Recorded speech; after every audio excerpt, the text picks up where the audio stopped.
I'm Deron Guidrey. I'm born and raised from Houston, Texas. Moved here to Dallas 2012, I believe.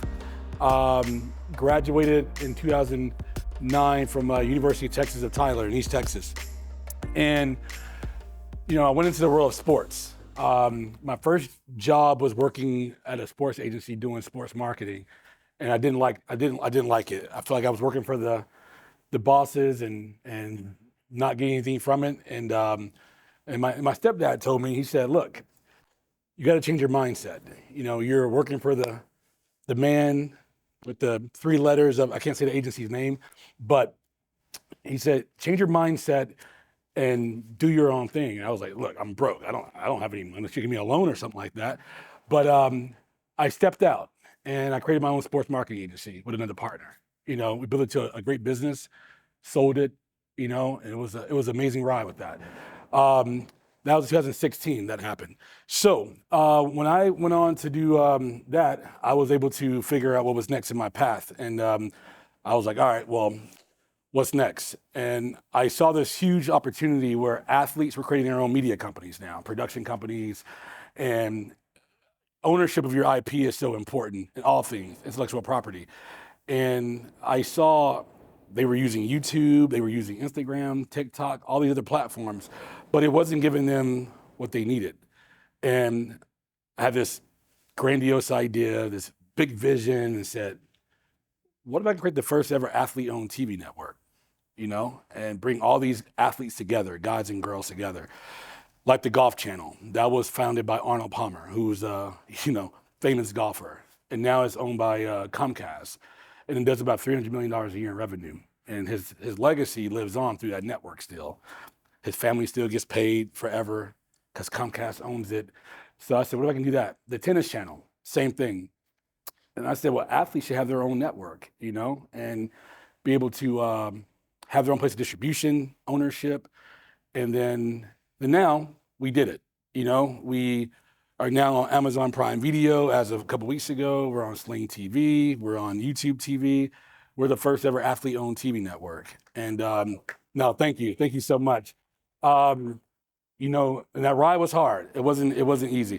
I'm not one of those speakers. I'm going to give you guys this feel-good stuff. I'm going to tell you what's real, the hardness of it all. And how many people had ideas in here? How many people had ideas that they didn't pursue it? Yeah. Happens a lot, and I think it's the fear of, and I always say all the time, faith hurts. The believing in the unknown that you don't know what can happen, what's going to happen, believing in the unseen. I'm a Christian man myself, and I'm like, God, that's hard, man. It's hard. Believing in the unknown, faith hurts, but I think when you realize that the beauty in that faith and being able to go know that you're chosen to create something. And the heartbreaking thing is seeing someone do your idea. You're like, dang, I had that idea 4 years ago, but you didn't step out on it at the end of the day. Because you go talk to some friends, some family members, some quote unquote advisors, right? They know it all, and they detoured you from your idea, your vision. And when that happens, people look back and say, dang, I listened to John Dover here. He told me, don't do it. It's too expensive. Don't do it. No one's going to buy it. And he tore them from their dream and their vision. Or they could have been in a bad relationship with somebody that didn't want to give them the empowerment to step out in their dreams and their pursuit. And that happens as well, too. So dreams are constantly being robbed every single day, And I felt like for my dream, PlayersTV did come in a dream, actually. It was a dream about media and sports in the middle of the night. I said, oh my God, why I'm dreaming about sports and media right now? I didn't know I was dreaming about it. Then I get a phone call 2 days later. It was Harrison Barnes that called me, NBA player. He said, hey, I want to create a production company. And that was like 2 weeks after I had that dream. So I literally I know how that works when God communicates to me at the end of the day. I was like, wow, this is interesting. So I stood fast on it, steadfast on it, took a step back on it, digested it, what it all meant. And then Jay-Z, the Hove, Beyonce's husband, created that guy, created a company called Tidal. And this is where education kicks in. You got to take something that's been done before in another space and say, how can I rinse and repeat it here? And I saw what he did with Tidal, where he brought all the artists together to create the first ever artist-owned streaming company. He brought in Beyonce, which is his wife. He brought in, Nicki Minaj and Kanye, God bless them, and all those different people to build the business. And they were trying to compete with Spotify. That was my blueprint, no pun intended. That was my blueprint. How do I create the first ever athlete-owned media company in television and media like he did in music? And I think that starts with market research, looking at the opportunity, looking at what you want to do, and figure out who's already doing it, but how do you make it different? Who worked at a company before and said, man, if I had this company, I would do these 10 things differently. Anybody in here that would do things differently? All right. That's how ideas are typically formed, from either a place of somebody got fired from a company. A lot of people that got laid off and they inspired them to create their own businesses. It came from a place of conviction, and a place where you have to be able to take a step back and say, okay, well, if I'm going to create this business, how do I step out on faith and believe that this thing is going to work? Well, you got to trust the process. You got to trust your research, your due diligence, and your preparation. So, in a couple of weeks, I did my TED Talk is coming out. I did a TED Talk a couple months ago. It's coming out before the new year, and I talked about care, C-A-R-E, care. And my mom always instilled in her boys, there's three of us, the three stooges. I'm the middle child, which I'm not sure that's good or bad. The other boys, Larry, he's 42, Shamar, he's 26. My mom named Shamar after Shamar Moore. She had a crush on him, I guess. And he gets trolled that for the rest of his life now. So Shamar is more of the geek, the nerd, loves computers, and then Larry's more quiet, reserved, but I was more of the middle child who was the dreamer. I was the one that would throw something to the wall and see what sticks. You can't tell me it's not going to work. Unless you give me 5 reasons why it's not going to work, then I'll consider it. I won't do it. So when I built PlayersTV, I knew that I had to embrace failure. So I did a TED Talk, acronym of CARE, C-A-R-E. And what my mom instilled in her boys was what the true meaning of care really means. And care is a reciprocated thing. I must care about you, you must care about me, and we must, show respect and love to one another. And C is compassion, Gotta have compassion for you, compassion for me. Even with your employees and your team members, oh my God, we got a lot of employees, they will make you mad. I want to say a whole lot of words I shouldn't be saying it here. And so compassion. A is authenticity.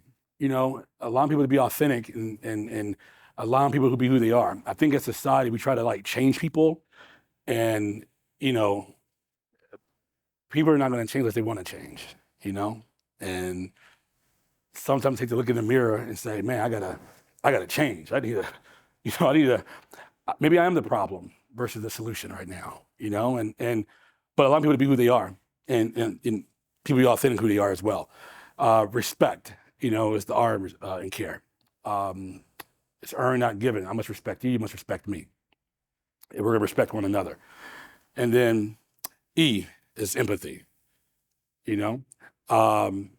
Empathy is if you have pride issues and gotta be right all the time, you can't unlock empathy unless you unlock humility first, right? And humility is, let's say, Dina right here. So let's say I offended her, or my tone wasn't the best, or whatever it may be. I'm first me saying, hey, it's not a big deal. I said, well, it's not a big deal to you, but it's a big deal to her. And I think that even in leadership and running businesses and running a business with employees, you got to take a step back and say, all right, I see 80% of your point of view. I can see how it affected you, how it offended you. My apologies, please forgive me. So that way, that's the humility, putting myself in your shoes, understand why you felt the way you felt. And that's then unlocking the empathy now when humility is given. So remove pride, unlock humility to have empathy, and that's care. So that's something that my mom instilled in her boys, and that's how we live our life every single day. How we treat people, how do we collaborate with people. I always say if I can't bring value to somebody professionally, spiritually, personally, I ain't the one for you to partner with at the end of the day. I got to be able to pour it in that cup, some form of fashion, be able to bring value to you, some form of fashion. So when we kind of look at building a business and creating something, I don't want to give you the feel good stuff. It's hard. It's not easy. It takes a whole lot of patience. It takes a whole lot of uncertainty, but it also can be very, very rewarding, And I think that with my journey to where I am now, I think that I'm still Deron, Guidrey in Dallas, Texas, and I'm just little old me. I'm accessible. I talk to everybody. I'm approachable because I never want to forget where I come from.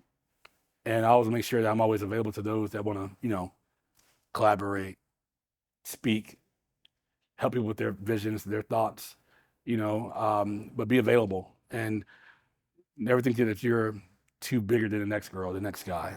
That's where people go wrong. That's the death of pleasure. Next topic is purpose over pleasure.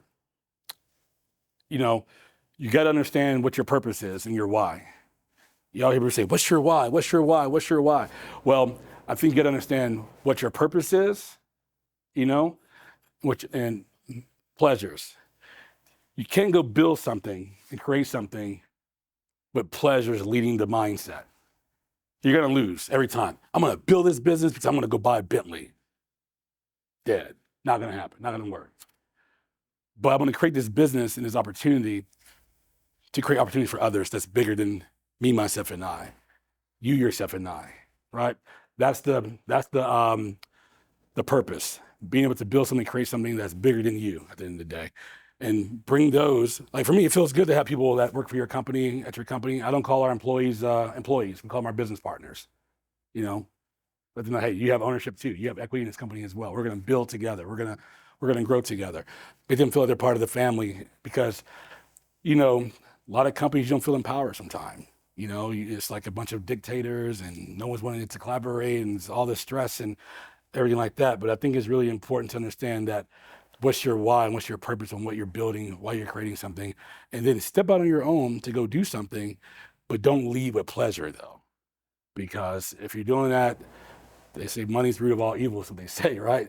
But I think that if you leave with the right purpose, the right mindset, the right mission, I think that you'll be, you'll be okay. So one thing I want to share here, guys, who knows the number one key ingredient here about winning? Does anybody know that it's like one word, one ingredient in winning? Does everybody know? Any here? Anybody take a guess? Anybody? It's part of the same family. One more try. Anybody? Nope. Attitude. All part of the same family. Consistency. It always wins. It always wins. Consistent how we show up and communicate. Consistent in how we lead and how we lead. Consistent in how we collaborate. That always wins. Consistency always wins at the end of the day. Like the basketball player who's in the gym every single day, putting 10,000 hours in every single day. That's repetition, that's consistent. And being able to, a lot of my friends said I was really weird at one point. They were like, yo, like, you gonna come hang out tonight? And I'm like, no, I'm in, like, let me guess, you're in your binder writing stuff down. I'm like, yeah, exactly. Because it didn't feel like work to me. It was like, I'm creating something, I'm building something. So it felt good to be able to stay back. Because at the end of the day, you can't be consistent if you're electing to go do things that's not going to serve your purpose at the end of the day. And that's having discipline as well, which is also being consistent in your discipline, And so yeah, that's something that we always share with being consistent in your approach, because there's no way you can be a great leader if you're not consistent. There's no way you can collaborate if you're not consistent. So I always try to make sure that when I built PlayersTV, I went through some hard times the first couple of years. We launched in the pandemic. March 2020, and then the world shut down, and we had to go pivot our whole entire business at the end of the day. Like, how are we gonna run a TV network from remote? Like, how does it even happen? Like, how does it even work? But we did it. We figured it out. Because I think, being a real leader, you gotta be a competent leader to be able to understand pivots and understand that life is gonna throw you a curveball, and you ain't a good leader if you don't have pivots in place. We already have, right now, PlayersTV, we already have 7 things ready to go on our next 2 years of our roadmap. Already ready to go. No matter what happens in today's economy, we're already prepared and set, ready to go. And they're all could be worth billion-dollar ideas right now. And that complements the main ecosystem. So you gotta make sure when you take a step back and say, okay, what I'm trying to do right now to be a winner, how do I show up every single day, be consistent? But understand that, how do I create opportunities for others that's bigger than me, myself, and I? You, yourself, and I. Purpose over pleasure. And then let's all talk about embracing failure. Embrace failure. You gotta embrace failure. You gotta embrace failure. If you're not willing to fail, you're not gonna succeed at the end of the day. I know it sounds cliche and it sounds like a great quote on Instagram, something like that, but you're not gonna, if you can't embrace failure, you're not gonna win. Because you gotta be okay with hearing that your baby's ugly. I was told PlayersTV wasn't gonna work. It won't work, it's ugly, ain't gonna work, ain't gonna do it, And it feels so good when you come back around full circle years later and say, damn, you did it. I remember telling one of my athletes, he didn't invest actually, but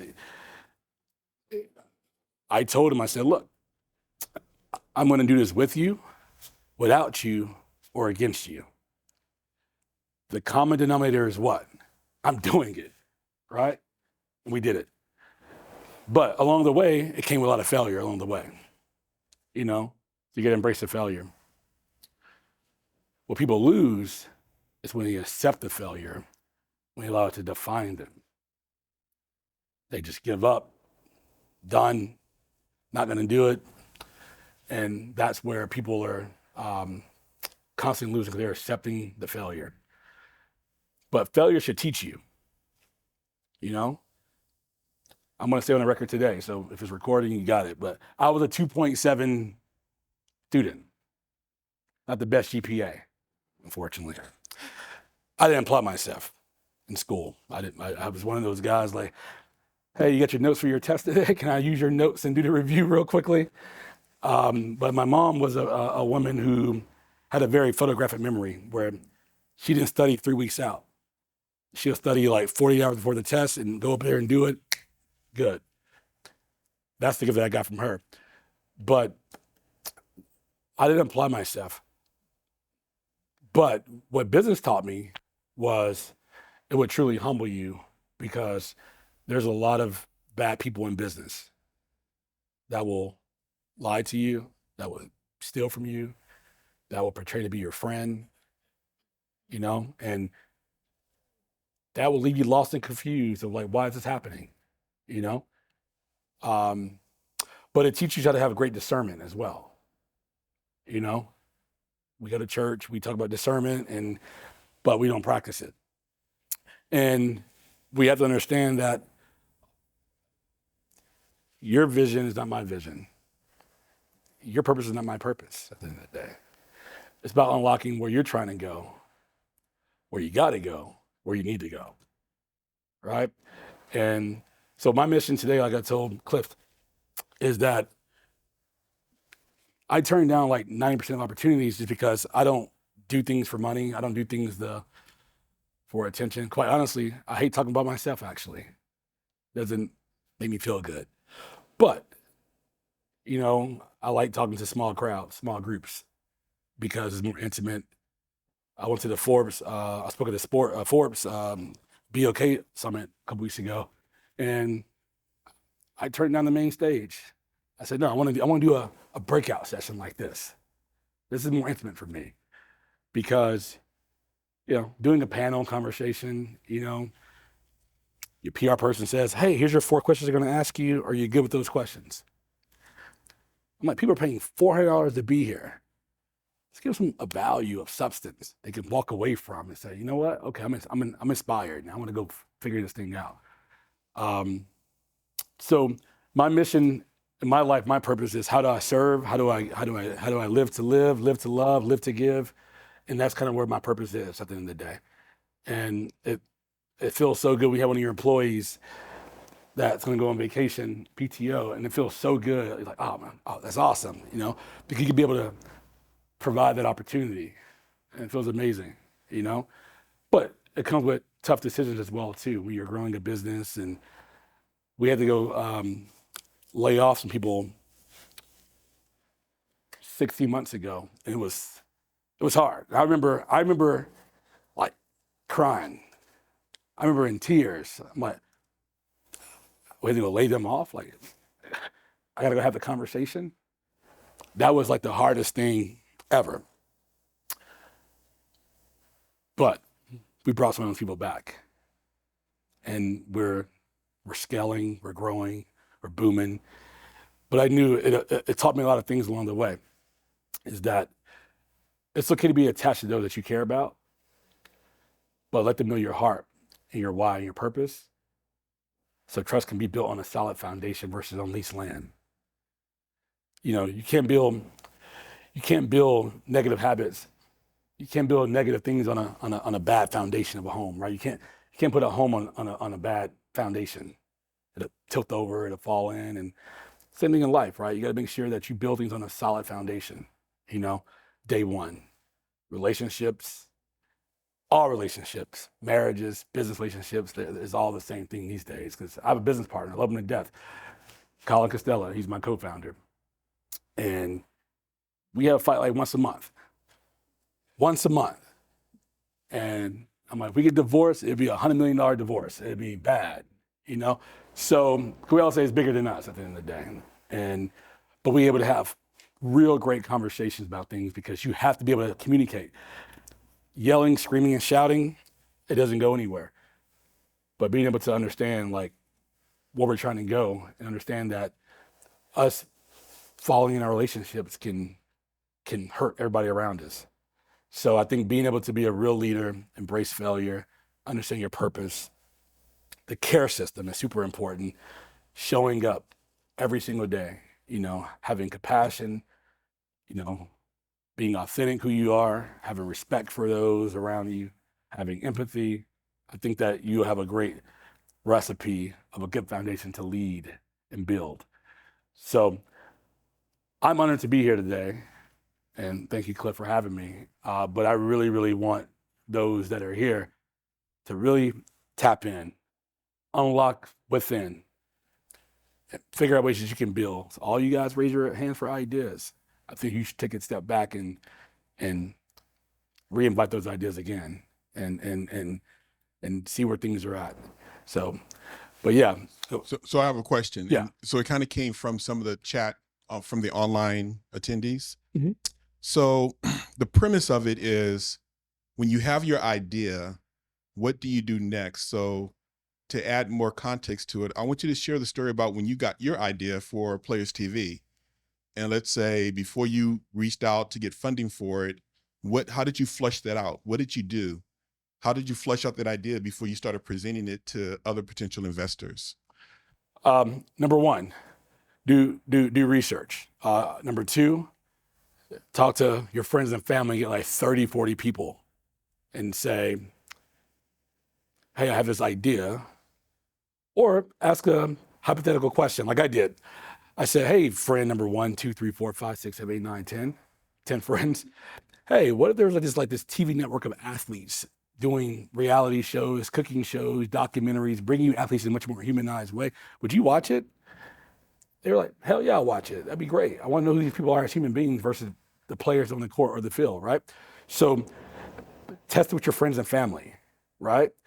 And then first is the market research, number one. So important at the end of the day. You could be spinning wheels and there'd be like 50 other companies doing what you're doing to the point where the investor's going to say, you know, why would I invest in this? There's 50 other competitors in your space. You know, what makes you different?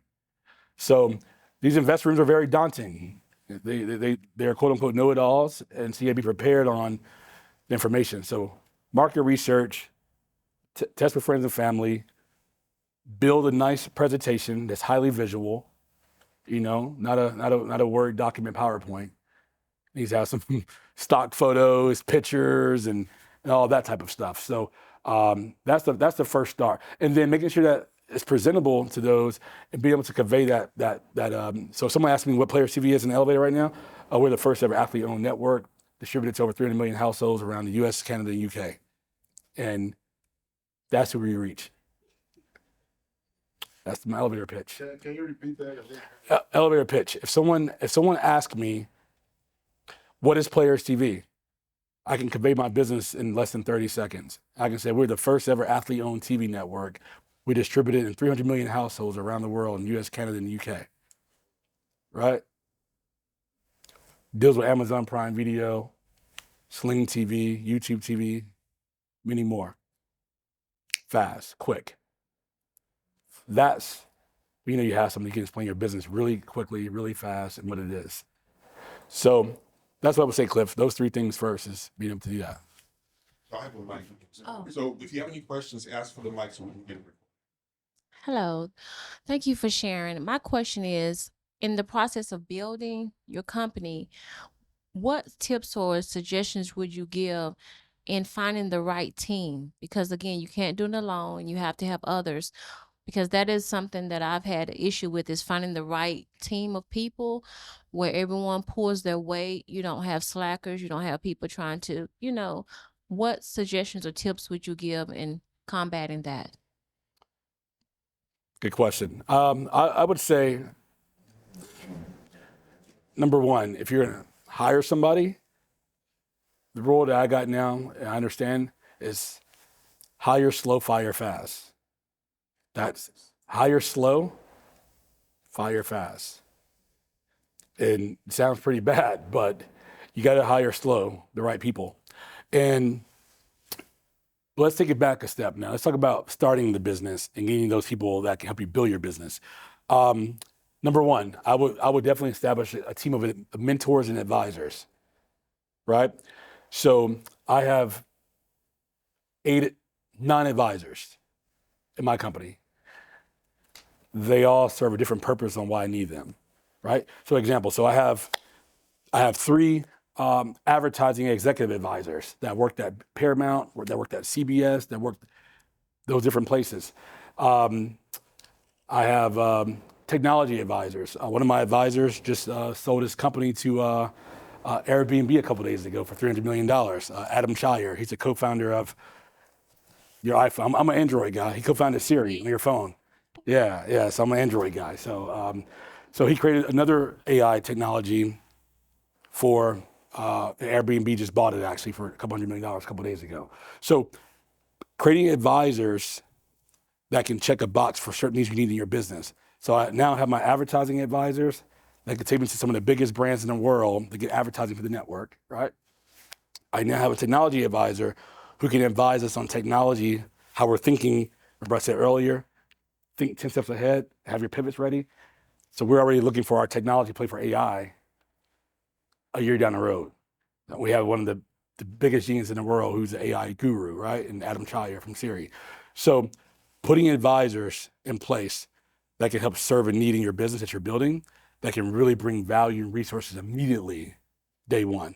Because you bring advisors in your company who can make phone calls for you, to support the growth of your business or your idea.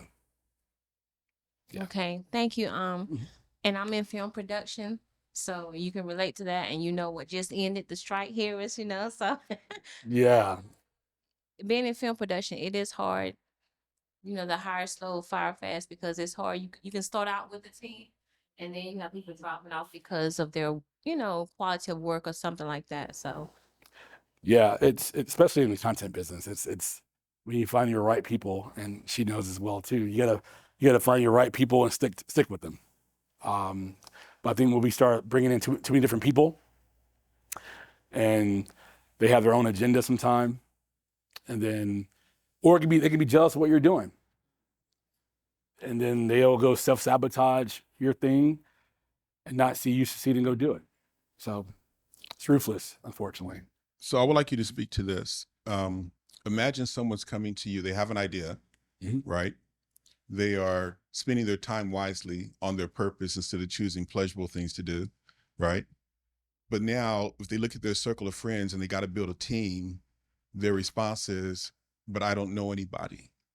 So right now you've mentioned some of the people who are part of your team, and those are like, man, how do I get on their Rolodex? You know, how did you get there? So talk to somebody who's in the very beginning stage of their idea, and they've got to build these relationships. How did you do it when you, let's say in the very beginning, how did you have the relationships you have today? If you go back to the very let's be clear. Number one, I didn't have those day one. So I want to be clear with that. That wasn't day one. But I knew when I met with certain people where I was trying to go. So let's start with so Chris Paul, for example. I almost didn't go to that meeting to meet with him, dinner that night. I was like, I'm not gonna go meet with Chris Paul. I'm not gonna go do that. He's not gonna understand this. And my business partner was like, yo, we're gonna meet with Chris Paul. Let's go. Get your backpack like a little kid and let's go. I'm like, all right, let's. And I did that meeting, and then it changed my life forever at the end of the day. I wouldn't be here now if it wasn't for Chris Paul. And I knew if I met with Chris Paul, I can get to Dwayne Wade, right?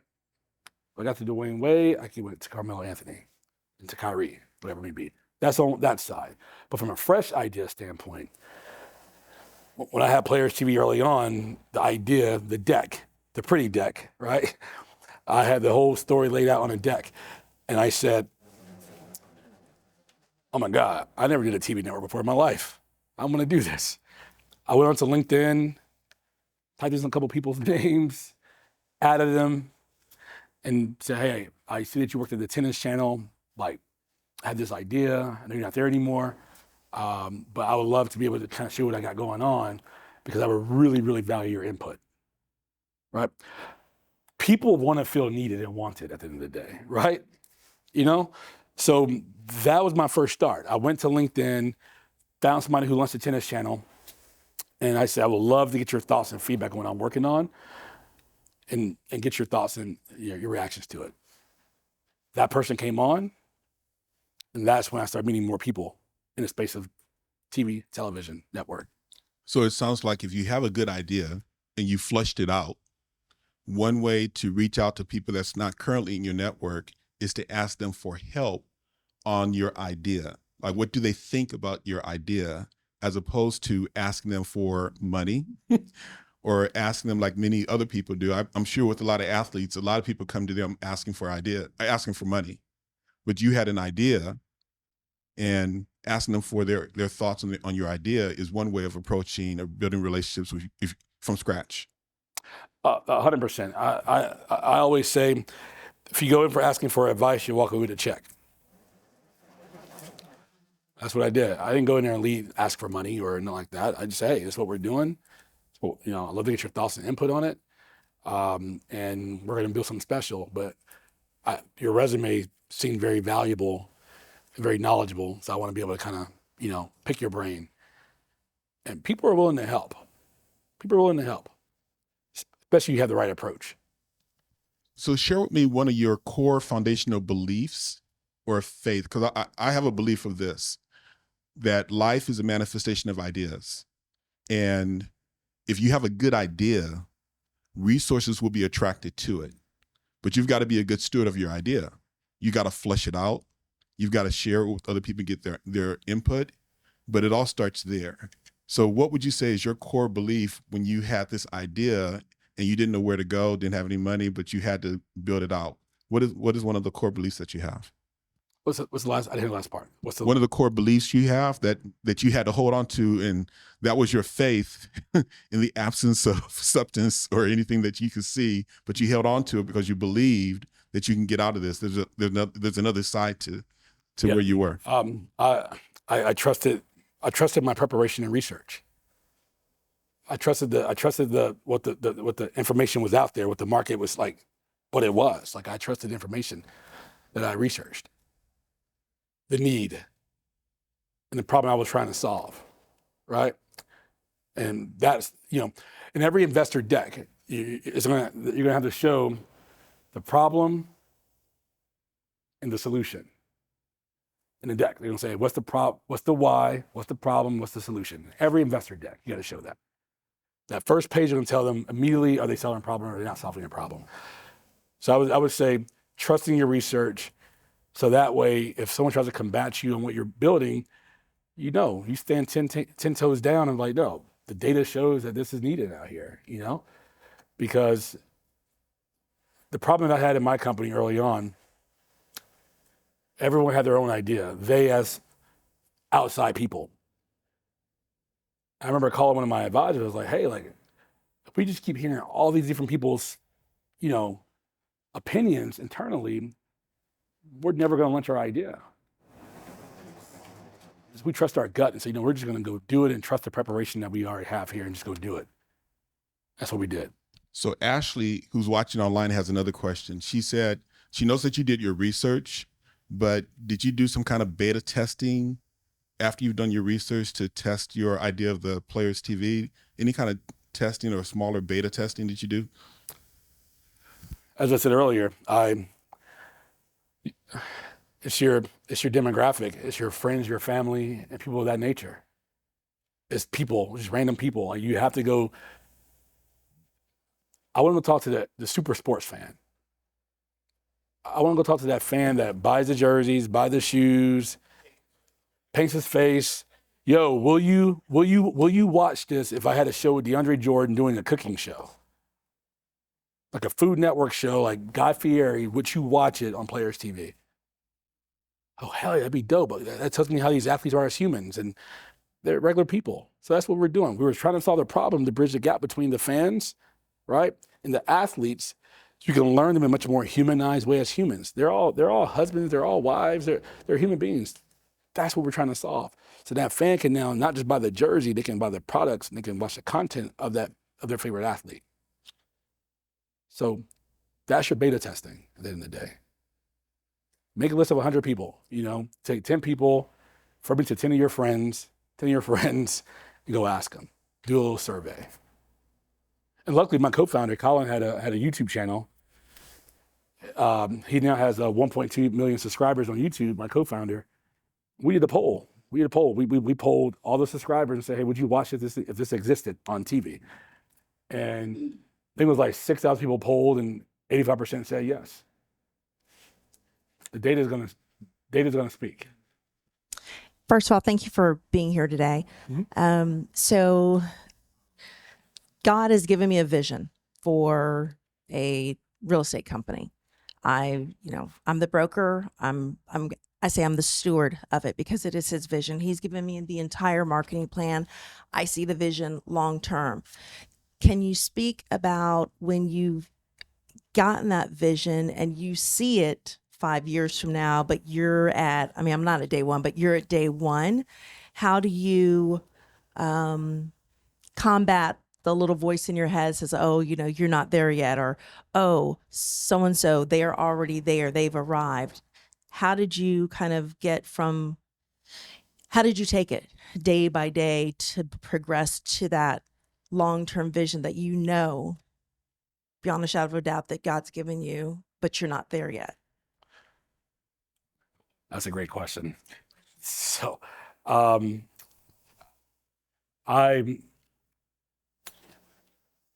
first of all, I had experience before with God speaking through me through dreams, and it's paid off before. So when I saw it before, it felt familiar to me, And I think that when I was able to step out that vision, I saw Players Tribune, which is a company, and I saw Uninterrupted with LeBron James company. But I saw the space where they were not going in. So I knew that I needed a couple of champions behind me that created that level of protection for me. So when I brought in LeBron, when I brought in Chris Paul, when I brought in Dwayne Wade, that was a lot of protection for me and validation as well, to go out to market the business correctly. Because I knew that if I can go into a room like, yeah, I got Dwayne Wade and Chris Paul, like, what are we doing? Or they're part of the family. Like, they gave me a lot of confidence. And then, but outside of the players, I had validation from the industry that says, hey, this could work, right? When you get Sling TV, who gives you a deal, they're telling you this could work because they know their audience. They got 3 million paying customers paying $40 a month, you know? So I think that's the enemy talking. The enemy is the one saying, you're not good enough. You can't do this, or, you know, but no, if and I feel like God is, he's I feel like he's losing some time because we're so busy letting the enemy take our thoughts and our doubts and rob us from those things at the end of the day. And I've seen so many people who are capable of being entrepreneurs and they don't ever fulfill their full purpose at all because they told themselves they weren't good enough. And it never happened at the end of the day. So yes, if you're very analytical, no one's gonna win. So there's levels to like analytical, right? So if you're analytical, OCD analytical, analyzing everything, now it becomes paralysis by analysis. Now you feel stuck, right?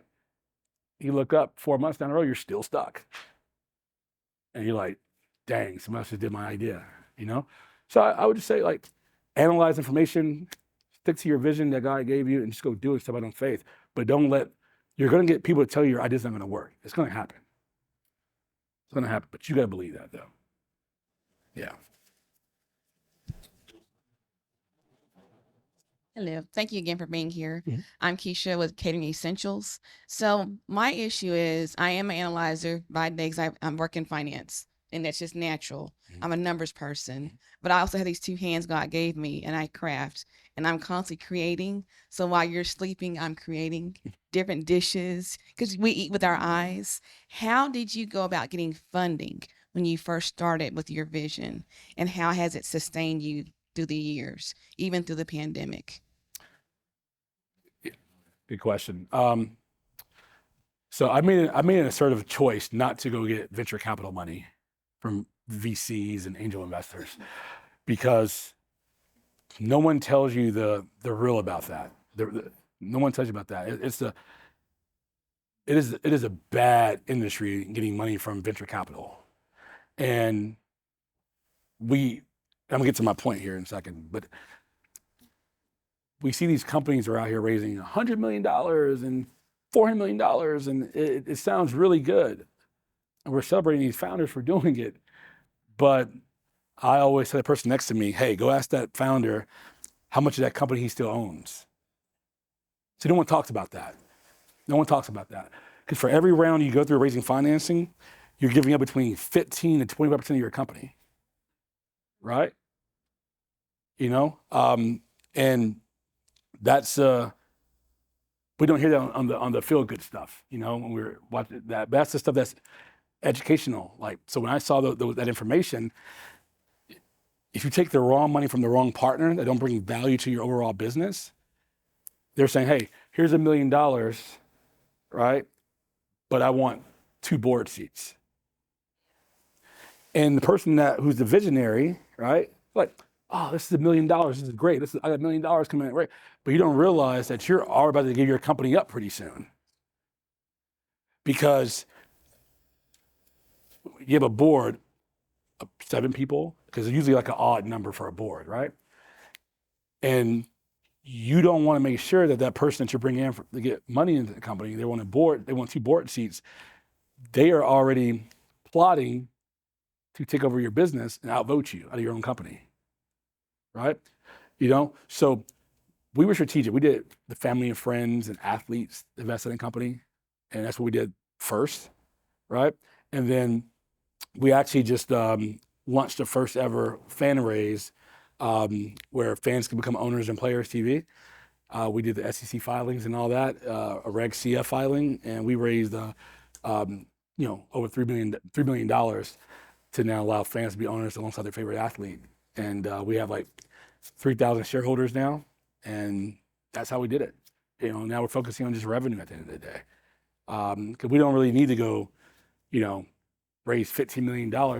People in the media space raise a lot of money, but I don't have to raise that much money because I already have the talent built into my business. I don't have to go pay Kyrie Irving $1 million to show up. He's my owner in my company. He is the sweat equity. He is the brand equity, right? So I would just encourage you to, go through friends and family first to invest, and then you can get like maybe an angel investor who believes in the vision and mission, and they can invest that way. But I would definitely don't go to VCs too early, too soon, because it's pretty bad out there. And then how do we sustain through the pandemic was your last question. I think that we just stay lean and mean and also hire people that can do three things. Like we got people on our team that can do three things. Like right now, one of my creative officers, she can edit, she can take photography, she can write scripts, she can do multiple things versus paying somebody $80,000 to only do one thing. So I'd rather invest in that one person that can do three things. So that's kind of what we did. We kind of stay lean and mean, stay small, stay nimble to get to where we are now and focus on revenue, and we'll do close to 15 or 12 to 15 million when it's all said and done in revenue. So there's a follow-up question to that. Before I talk about your legal entity and your setup and how that relates to you raising money, I want you to speak to when you're building a team and you don't have money to pay them. Were you ever at that point? And then how do you build a team of like-minded individuals to help you manifest your vision when you don't have money to pay them? Good question. So what I did was I got people who believed in the mission and the vision of PlayersTV, who saw what it could be, what it can be, and they were already successful in their own right. They made a lot of money in their previous jobs already, So I was like, hey, I can pay you in equity right now. It's not worth anything right now, but I can pay you in equity to have you come on board to support and advise me at the end of the day, right? And I think that's getting advisors in your company who's gonna work off equity and put the pipes into the system before it can go, right? Because they're gonna be able to make a phone call that can change your whole trajectory of your business overnight, quickly. That's why you're bringing people into your company that have the relationships and the resources, right? So we got people with equity, and we have some people who actually forego their payment for a period of time, and then just helped out, graphic designers and all that type of stuff. And then how soon did you get legal consultation and legal advice when you were in the formation of your idea? Yeah. So what I did was I got a lawyer who came on board, traded his legal fees for equity in the company.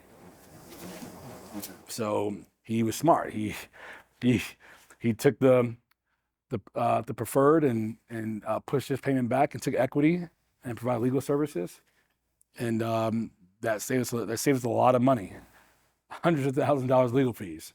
So we did. So I have a question. I actually started streaming online and then decided to get dressed and come in. So I have been listening. Appreciate that. Yeah, I'm still streaming currently. But earlier you mentioned about overthinking, because I think a lot of times sometimes we overthink something and we won't jump in and just execute. And I think they call it the analysis of paralysis. So I don't know if you ever experienced that, but if you did, or people who overthink and just get caught up in that cycle of not just jumping and just doing it. If you have any thoughts or advice about that. Yeah. So me personally, I'm a dreamer. So I'm going to go see what sticks anyway. Because at the end of the day, like, what I have to lose is to somebody tell me no at the end of the day. So I don't fear rejection, number one. And I think people overanalyze things because they're afraid of the rejection they're going to receive for their idea that they're working on, right? And so I would, or they just a perfectionist. They're like, oh, it's not good enough. It's not good enough. I need to keep, and then that cycle keeps going to the point that you don't get off the ground. Then life happens, and you get distracted from what you've been working on, and now your 9-to-5 job is to kind of taking over the time now and all that. So I think just being able to just, again, preparation, believing in your research, and just like really just like getting out there doing it at the end of the day. Like I know it sounds cliche, but you got to just be a doer and just do it at the end of the day. The first step is the idea. That's the first step. But I think it's good to have constructive criticism. It's good to have, constructive analyzation of things for sure. But I think when it becomes like super compulsive, it robs the success of that thing could be. So. The cameraman. Can you maybe speak towards why programs like this are actually important? Because you may see, a lot of people want to be entrepreneurs or business owners, or, they want to be the boss, but nobody really wants to put the time. So we have programs like this where, in the bare minimum, we might have 20 people here. So should be the first step forward.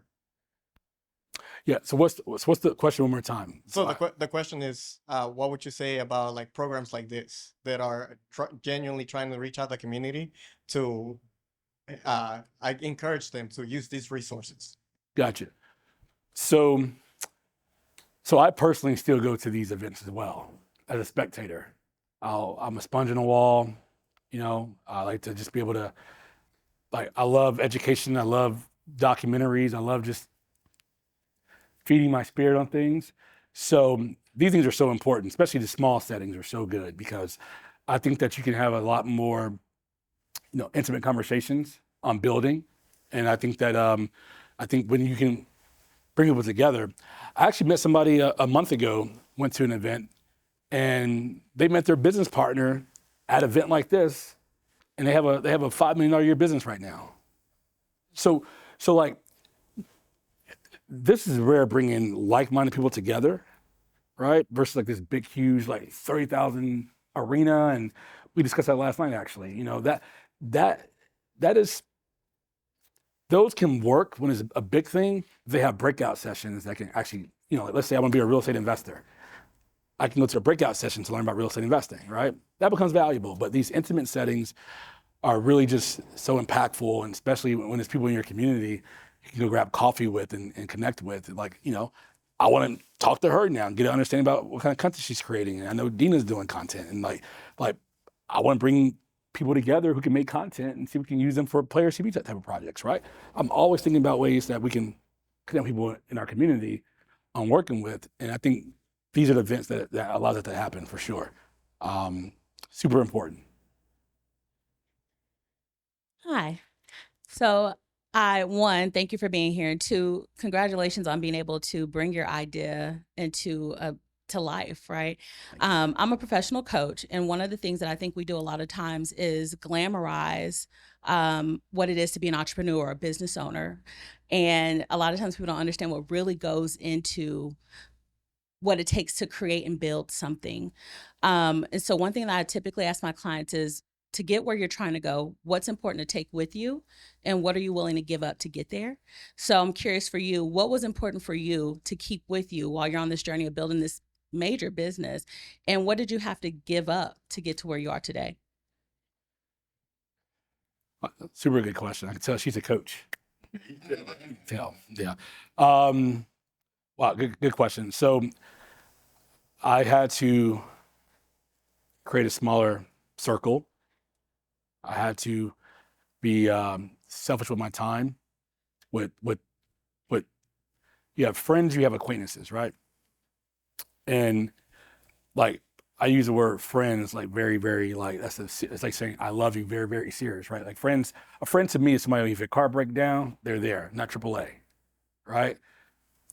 Those are friends. But my acquaintances, I had to kind of choose and pick when I hang out with them and all that. So I had to give up that social life a little bit to lock in on the main thing. Because if I really believed in my idea, like I said I did, those athletes who invested in my company, they're investing in me as the person. So at the end of the day, they're seeing me out here partying and on Instagram, IG Live, in the club, whatever it may be. Well, I guarantee you, these athletes, business managers, or the financial advisors, like, too risky. Can we trust him with that $1 million investment? Is he going to splurge on a new car? Is he going to actually put it into the company? Right? Like that matters. So I had to really change my thought process of who I hung out with, and really just stay in the lab and just like ideating, working, and times at the coffee shops and hanging out. But I think that also I had to remove the pride as well. That was, my pride was like OD. It was like bad, to the point that I didn't even like myself, right? So I think I had to leave the pride at the door as well. So I can allow people to give me good, solid, sound advice, be able to give me, because I had one advisor walked away from me early on in the process. She was just like, hey, you're not listening? And she says, hey, one of us got to go. She said, it ain't you because you own the company. I'm just going to go. But she loves me now. She's back in the company now. She's back with us now. But it humbled me early on, though. It really made me look in the mirror. That humility we talked about, that care system. Like, I had to look at myself and say, well, maybe I am the problem, And that was the camel that broke his back that changed everything forever, though, I think. So, yeah. So changing my circle of influence, then removing the pride. So a question for you. Hey, my name is Dr. Travis Brock, CEO and founder of 360 Adjuster Academy. My question for you is, I love a word you said, which was very important, consistency. When you first started out, what was your day-to-day like? Because I know that the idea is so grandiose. I'm a big dreamer as well, but it comes down to the little detail of like, that sucks, right? So what was your day-to-day like when you first started out? I didn't wake up at 5 a.m. like Oprah did, so I won't lie to you and tell you that. That didn't happen. Every day, when the idea first started, when I had the idea, I remember calling Colin, my co-founder, because he had a YouTube channel. And I remember calling him and saying, hey, I have this big idea, man, and I think this can be really, really amazing. Then my other basketball client that I used to work with, named Anthony Tolliver, he's one of our first athlete check writers in the company, how we met Chris Paul. And I remember saying to them, like, hey, like, if you guys are really serious about this idea that I have, Colin, fly to Dallas, Texas next weekend. He flew down. He showed up at Anthony Tolliver's $10,000 kitchen table in Prosper, Texas. So, and we built the business there. And after that point, we were, it was just like every day sharing information. And I remember getting mad at Colin and Anthony, because I'm like, I'm in it. Like, I'm boom, locked in, I'm researching, I'm sharing information, sharing data, I'm sharing stuff that I'm reading, I'm sharing the future of media. And Colin just reading my messages. I'm like, bro, you're reading my messages. It's like the blue check is there. You're reading the messages. And sorry, I was with the kids. And so I remember having that talk with him. It's like, look, we got to be able to be locked in on this thing, because we can't go into Sling TV, never ran a network in our life, and saying, give us a distribution deal. We don't even know how cable works. We don't even know how anything works. We over here just had this big idea. So consistency and preparation. So we dove in every single day. And we were having 3 or 4 hour conversations.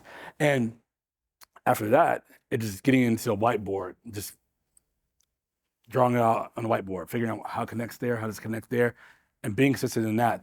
And I would say lastly, what was really interesting to me was that one of my advisors told me, she says, Deron, you gotta get rid of the word busy out of your vocabulary.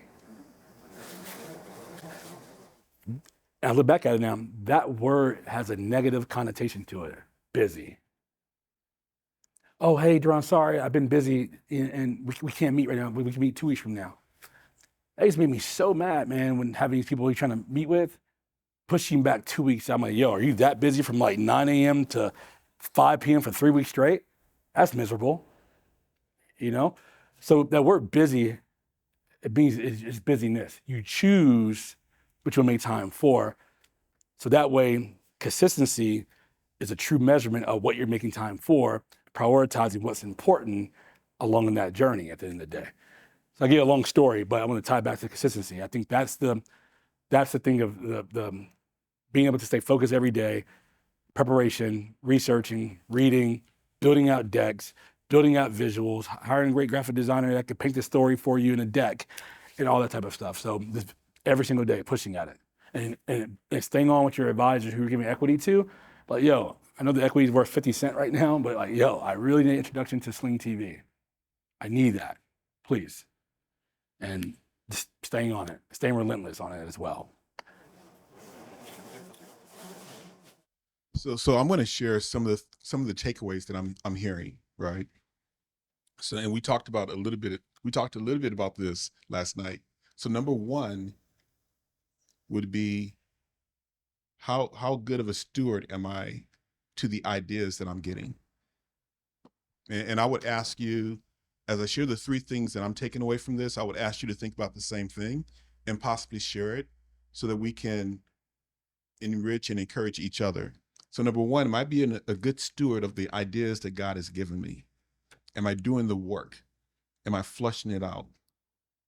That's number one. Care.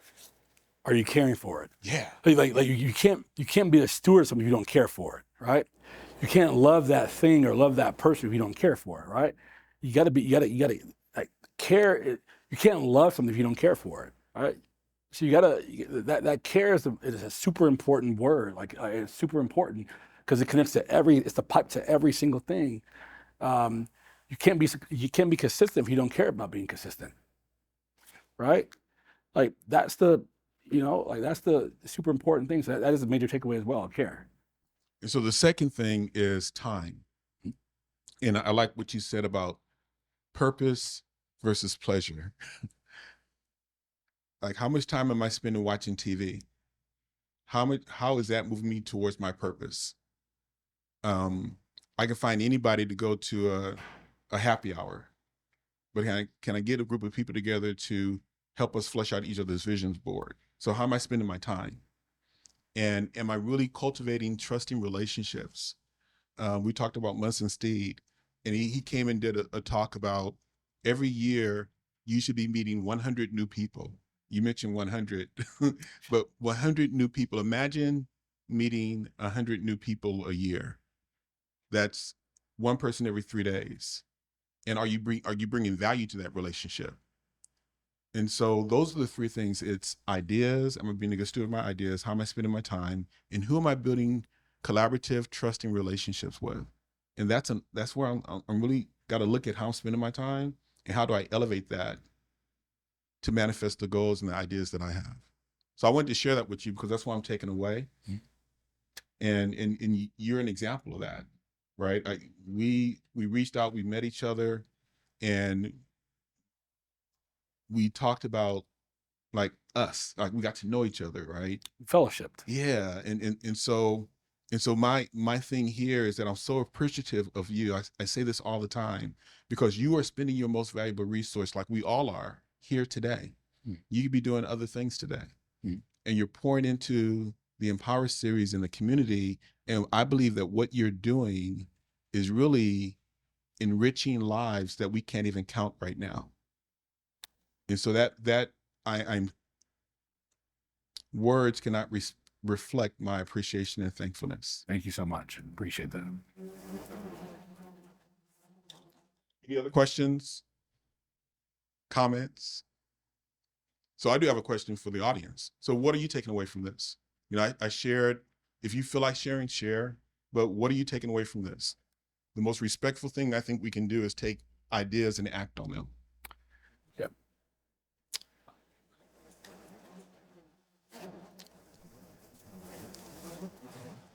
So tagging along to what you said about pleasure versus purpose. One of the things that I've started doing more in the past 2 weeks, and ever since I've started doing it more, I've just been seeing how God has been moving, but leading more with what is the purpose of my business, as opposed to just talking about the business and what I'm doing. The business itself is no different from just saying that I own a real estate company. There's a lot of real estate companies out there. My company is Status. God gave me the name. Status is an acronym, stands for higher level of success, trust, assets, teamwork, uniqueness, and service.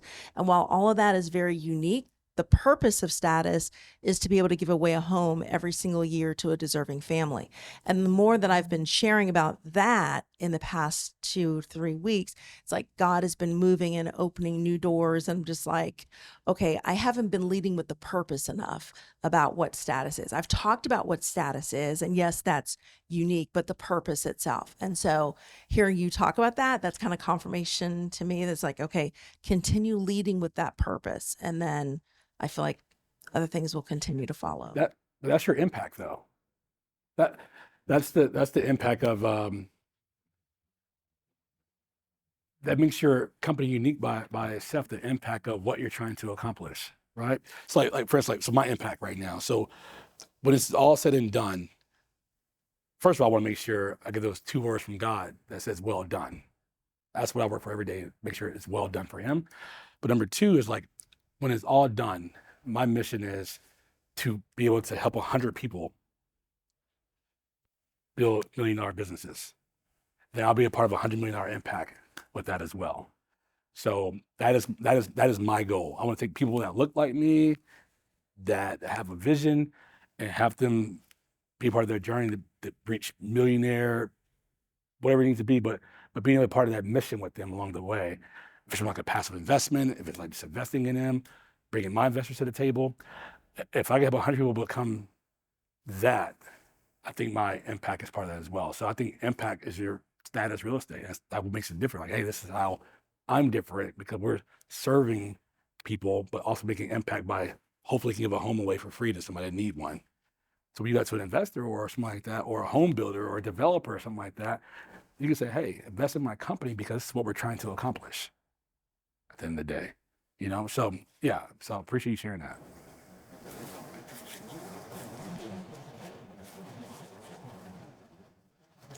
Hello, my name is Arcuya, and I want to speak on the point where we talked about how you have a dream and you have no idea in the world how you're going to get it done. I've been an air traffic controller for 32 years, just retired October 31st of this year, and decided to do a TV show. So I wrote a pilot just based on learning from online classes. Never went to school. 2019, and it's an award-winning pilot. It's a Porous Destiny. So good with reading and studying and taking time away from my friends to get the thing done. But what I'm taking away from today is to have a mentor, someone who has done that. Look at their story, see how they've done it. So when I do my pitch in the pitch tent in December at the film festival in Atlanta, I will be so ready to get this thing on TV as a TV series. So thank you for that. No problem. Have you met Dina right here? Okay. Yeah, and there's three content women in a row, right? Like in a line right here. So this is where you are the Empower series, right? You are the Empower series. So 2 questions online. Number 1 is, when you gave the example of sharing the idea to someone that you didn't know on LinkedIn. So they wanted to know, were you concerned about them stealing your idea? That's 1. And then the second question is, what's next with PlayersTV? And do you plan on doing any events in DFW? So those are 2 questions. Yeah. Well, number 1, I didn't put my idea in writing on LinkedIn message. Number 1, I didn't do that. I just reached out to a couple people that were older people that been around for 30 years in the media space, that they were kind of already retired anyway, but they had the relationships that added value to the idea that I'm trying to build. So I didn't feel threatened by them because I knew I already had access to the athletes and whatever it may be. So those athletes were more my protection, right? So when I went to those two executives, it was more about getting time on their calendar via LinkedIn, right? Because I said, hey, I want to walk you through something. May I share this with you via a Zoom or whatever it was at the time? That's what I did. So it was more of a presentation-based thing versus here's my stuff, dissect it, digest it. And that happens in a content world. You have a deck. You're like, I don't want to share this with them too soon, too quickly. I want to make sure I can walk them through this show that we're working on, whatever it may be. So in the future Players TV, where we're headed, we are. I showed you last night. We are launching our on-demand platform pretty soon. We think that'll be our $500 million get for us, I think. So I think that's where we're headed. We're about to acquire a female athlete, a female sports content company. We'll be announcing that hopefully by January 1. So we have a space for women now can really create and build their content. Is important. Pairing up our female athletes. I want to do cooking shows with producers and directors and all that. Like that's something that we're looking to do, by January 1. But yeah, focusing on our next thing, and we'll be announcing, a big relationship with a big studio as well too pretty soon. Yeah. So this is not the end, right? This is the beginning of relationships. Definitely, man. Thank you for what you're doing. Before we say goodbye to our online community, I do want you to kind of touch on two things. If you have any closing comments, anything beyond what you've already shared, but then also we want to make sure that people make the connections. So make the connections with people in this room. But if people want to reach out to you for information, what's the best way of getting in touch with you? Yeah. So, by email and then also LinkedIn. We just do LinkedIn and email. I don't want to say it on video. It's out there forever on video on YouTube, and I'm getting 800 emails from people. So, but yeah, just connect afterwards. But my thing is, we all know somebody who knows somebody that can help with something or somebody. In real estate, we know people. And what you're doing, know people. We can always connect people at the end of the day because it's about connecting. But I would say my closing thing is that people always ask me, they say, hey, how do you get this many athletes together? 60 plus athletes, and don't they have egos? I'm like, well, I have a PhD in ego management now, man. I have a PhD in this now. I can manage the ego pretty good. But no, they didn't. They came on for a mission. They said, hey, we're so much powerful together. We can, because the media does the me versus you versus me type of stuff, right? We're like, no, you guys are bigger together. You guys should be owning the Ritz-Carlton Hotel together like those owners are doing together, right? You guys are the future. So that is what I'm gonna say to you all. It's like, meet people, connect with people here, find ways that you guys can do something together, because building something together can be so much powerful together. And hell, find a co-founder as well at the end of the day. My co-founder that I have, like, I would not be where I am if it wasn't for him at the end of the day. We balance each other. He's my rib where I lack at the end of the day, right? He's a person that's good in operations. He's very organized and tedious on things. I'm more like, I don't know, figure it out type of thing, but it works because I'm the person deal with the talent. I deal with the athletes. I deal with the marketing. I deal with the sales team. I deal with that part works. So we bring it together, it works. So that way I'm not doing what he's doing and vice versa. We're not clashing. What people go wrong at is that you're bringing in partners that can do what you can do.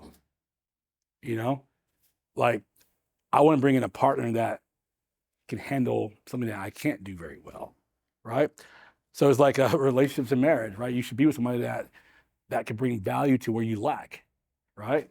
So it can work, but you can't have two alpha males in a room. It's not gonna work, So I think that I would empower you all to versus going out solo dolo by yourself. It's like, find somebody you trust, get a co-founder, get somebody that can help build with you, that shares the same vision and purpose, and then I think that, hell, Mark Zuckerberg, he had co-founders. You just know about him, but he had co-founders, You know, Steve Jobs had co-founders, right? You hear about Steve Jobs. So I think that we got to get out of this whole like me, myself, and I. Because you're going to lose that fight all the time. Because collaboration will always win at the end of the day, consistency, period. So thank you for having me, guys. Hey, Appreciate thank you. Thank you for watching our Empower Series YouTube video. I really hope you enjoyed it. Remember to hit the subscribe button below, as well as the little button to be notified the next time we upload our video. Until then, stay connected with us on social media, Facebook, Twitter, Instagram, whatever your social media flavor is. Inspire the world to thrive. See you soon.